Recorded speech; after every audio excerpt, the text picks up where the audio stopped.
अस्सलामुअलैकुम जी। आगा steel industries limited का आज रिज़ल्ट हम शेयर कर रहे हैं जी। उसका फंडामेंटल एनालिसिस भी करते हैं। सबसे पहले तो मैं आप लोगों को बताता चलूँ कि डेट टू इक्विटी रेशियो इसकी 1.48 है और 1 से कम हो तो एक बहुत ज़बरदस्त साइन होता है इन्वेस्टमेंट स्क्रिप्ट के लिए। और अच्छी कंपनीज जो एक्स्ट्रा ऑर्डिनरी कंपनीज होती हैं उनका 1 से कम होता है। तो खैर जो बड़े ग्रुप होते हैं उसमें 2 से कम तक का मार्जिन होता है कुछ कंपनीज में। अब स्टील सेक्टर है तो इसमें शायद इस वजह से इसका 1.48 है। नॉट बैड, लेकिन ये इसको हम एक्स्ट्रा ऑर्डिनरी नहीं कह सकते। तो उसके बाद हम देखते हैं जी इसकी करंट रेशो 1.35 है। ये बहुत अच्छी करंट रेशो है। क्विक रेशो इनकी है जी 0.71। एक्स्ट्रा ऑर्डिनरी नहीं है लेकिन रीज़नेबल है। तो फंडामेंटली हम कह सकते हैं कि ये बहुत सुपर कंपनी नहीं है जैसे ये एग्रो या GHGL नज़र आता है। फंडामेंटली स्ट्रॉन्ग नज़र आता है, उस तरह से नहीं है, लेकिन एक अच्छी कंपनी है फंडामेंटली। अब इसकी प्रॉफिट एंड लॉस की बात करें तो क्वार्टर बेसिस पे हम देख रहे हैं तो क्वार्टरली रिजल्ट के मुताबिक इसकी जो रेवेन्यू है वो 39.95% इंक्रीज़ हुआ है जी। ऑलमोस्ट 40% इंक्रीज़, एक बहुत इम्प्रेसिव ग्रोथ हो सकती कह सकते हैं हम सेल्स के पॉइंट से।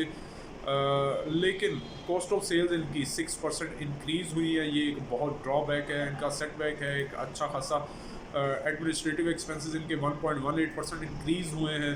सेलिंग एंड डिस्ट्रीब्यूशन कॉस्ट इनकी 2% इंक्रीज़ हुई है। फाइनेंस कॉस्ट की हम बात कर रहे हैं तो फाइनेंस कॉस्ट इनकी हाफ से भी कम हो गई है।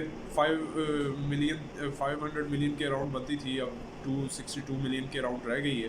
तो इसमें बहुत सब्सटेंशियल डिक्रीज़ हुआ है 8.23% का। ये एक इनको बहुत अच्छा मार्जिन मिला है। अदर एक्सपेंसेस इनके थोड़े से बड़े हैं 0.40, लेकिन अदर इनकम भी इनकी बड़ी है 1.09। तो नेट इम्पैक्ट इसका पॉजिटिव है। प्रॉफिट बिफोर टैक्स जो है 2.52% इंक्रीज़ हुआ है। और टैक्सेशन इनकी जो है टैक्सेस हैं 3.26% से इंक्रीज़ हुए हैं।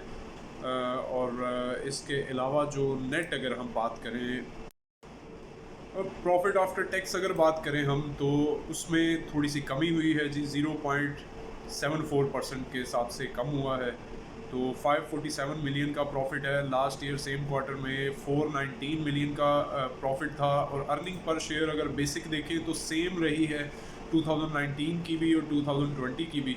तो इसमें कोई फ़र्क नहीं है। डिल्यूटेड में थोड़ा सा फ़र्क है जी, 14% के अराउंड 14.43%। तो टेक्निकली देखा जाए तो रिज़ल्ट रेवेन्यूज़ के पॉइंट से काफ़ी बेहतर रहा। लेकिन अगर हम इसकी एक्चुअली वर्थ देखें तो इसने बहुत सारे एक्सपेंसेस अपने लिमिट से एक्सीड कर लिए लास्ट ईयर के कंपैरिजन के अगर लास्ट ईयर से कंपेयर करें। सिर्फ और सिर्फ इसको मार्जिन मिल रहा है फाइनेंस कॉस्ट का, अदरवाइज सारे एक्सपेंसेस ऑलमोस्ट इन्होंने इंक्रीज़ किए हैं। और अदर इनकम माइनर से इंक्रीज़ हुई है, लेकिन ओवरऑल इसका कोई ख़ास इम्पैक्ट नज़र नहीं आ रहा। यही वजह है कि आज इसने एक मार्केट प्रेशर भी लिया और ख़ुद भी ये थोड़ा सा डिप पे आया। तो अगर हम इस हिसाब से देखें तो इसकी शेयर प्राइस 40 तक का ही टारगेट होना चाहिए जो अभी तक का रिज़ल्ट है। लेकिन कंपनी के अकॉर्डिंग फ्यूचर के लिए इसकी काफ़ी प्लानिंग है और एक्सपेंशन की तरफ जा रहे हैं। इन्होंने जो अपनी लिस्टिंग की है उसकी रीज़न भी यही थी कि ये अपने आप को इम्प्रूव करेंगे, अपना प्रोडक्शन कैपेसिटी और दूसरी चीज़ें कैपेसिटीज़ को इन्हेंस करेंगे। टेक्नोलॉजी में भी अपने आप को थोड़ा सा अपग्रेड करेंगे। तो होपफुली अगर इसका फ्यूचर देखा जाए तो ये कंपनी मुझे स्टेबल लगती है और लगता है कि ये कंपनी फ्यूचर में ये कंपनी बेहतरी वाली साइड पे जा सकती है। अभी तक के लिए इसका टारगेट प्राइस 40-41 के अराउंड ही कहा जा सकता है।